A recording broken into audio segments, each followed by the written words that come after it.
Assalamualaikum warahmatullahi wabarakatuh. Perkenalkan, nama saya Intan Dalsa Putri. Saya dari kelas BPIA, Prodi Bimbingan Penyuluhan Islam, Fakultas Dakwah Komunikasi. Di sini saya akan membuat video edukasi, yaitu tentang gangguan kesehatan mental dengan tema gangguan depresi. Nah, untuk depresi sendiri itu pengertiannya adalah gangguan suasana hati, di mana antara mood seseorang itu ditandai dengan perasaan sedih yang cukup mendalam dan rasa tidak peduli dengan seseorang, dengan lingkungan.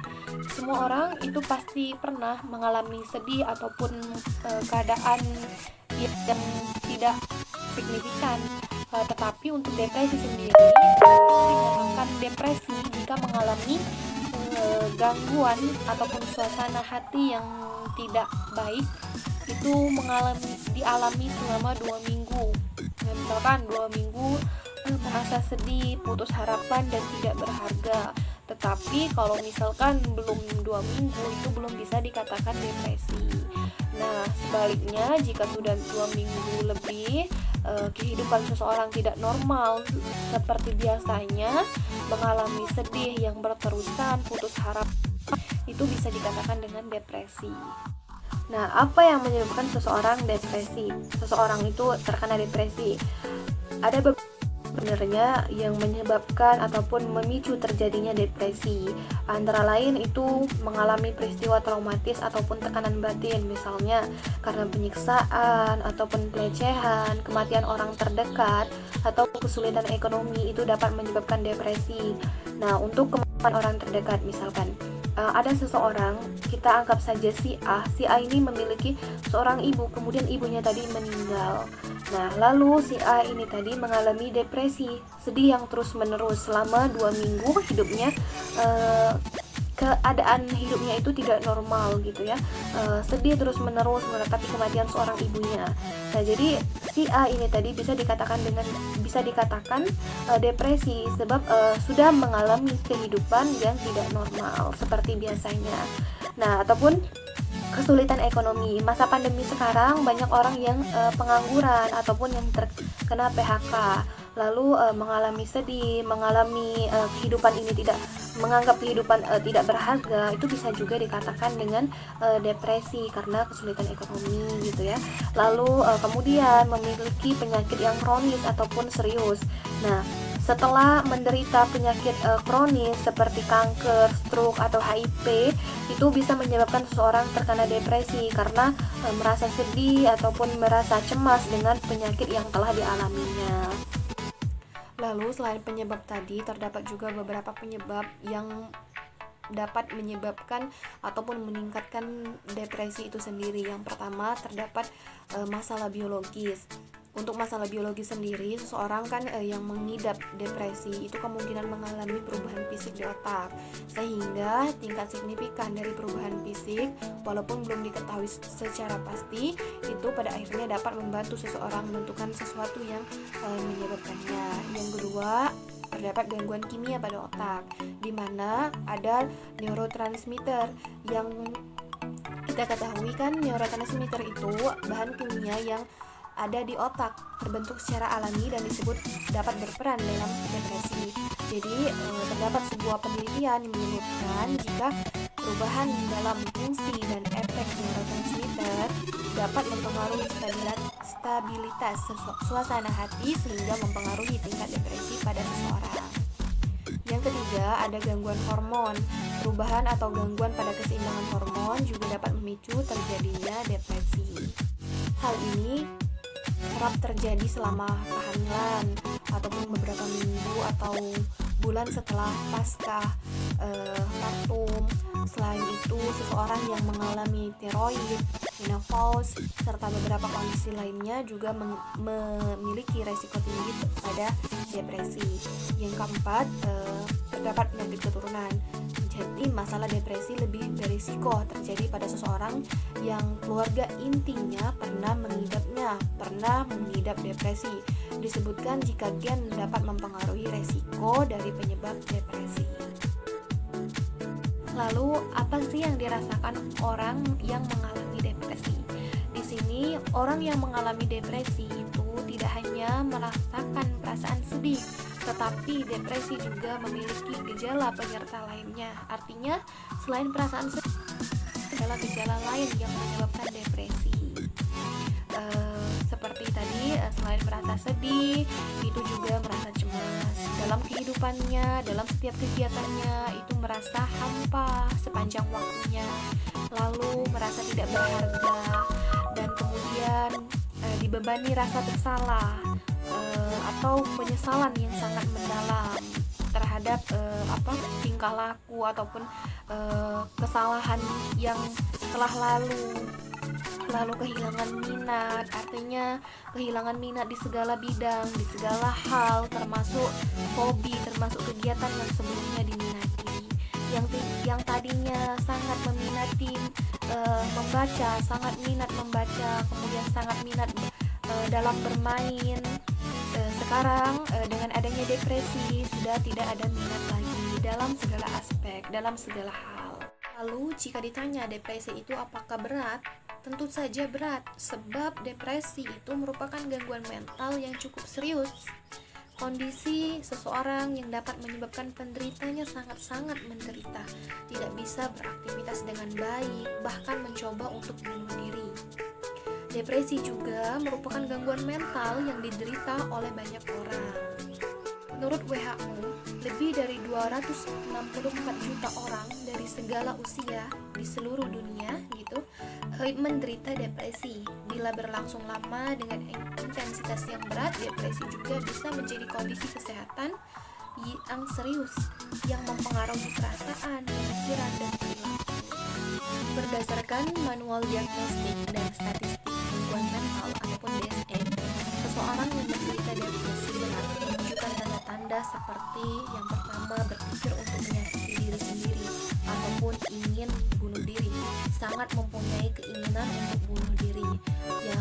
Yang kedua, itu mengalami perubahan pada fungsi hidup.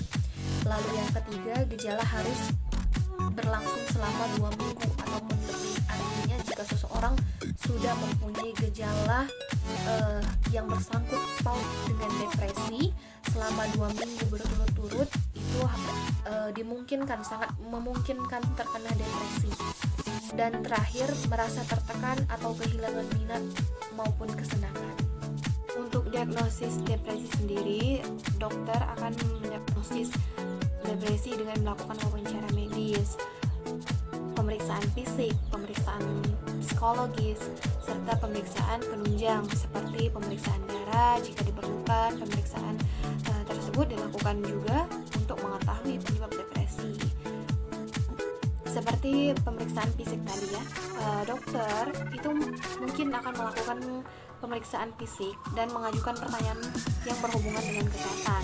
Dalam beberapa kasus juga depresi yang terjadi dihubungkan dengan masalah kesehatan fisik yang menjadi penyebabnya.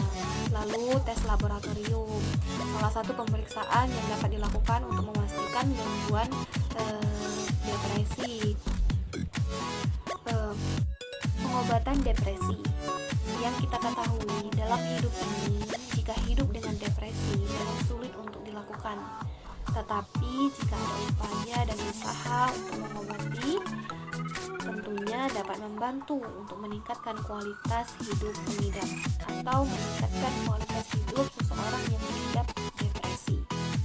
Jadi, untuk pengobatan sendiri, cobalah untuk menemui ahli medis untuk meminta beberapa metode pengobatan agar menjadi lebih baik.